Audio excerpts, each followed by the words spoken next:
আজকে যার কথা বলবো তিনি হলেন আমাদের অতি প্রিয় বাঙালি কবি জীবনানন্দ দাশ। জীবনানন্দ দাশের মৃত্যু নিয়ে অনেক রহস্য আছে। কারো কারো মতে তিনি আত্মহত্যা করেছিলেন, কিন্তু ঐতিহাসিক নথি বলছে তার অ্যাক্সিডেন্ট হয়েছিল। কি ঘটনা ঘটেছিল সবিস্তারে বলছি। বিখ্যাত কবি জন কিটস এবং শেলির মতোই জীবনানন্দ দাশ এক রহস্য মোড়া মৃত্যু কাহিনী।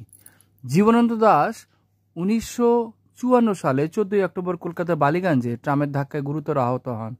এরপর তিনি হাসপাতালে চিকিৎসাধীন ছিলেন এবং 22 অক্টোবর 8 দিন পর তিনি মারা যান।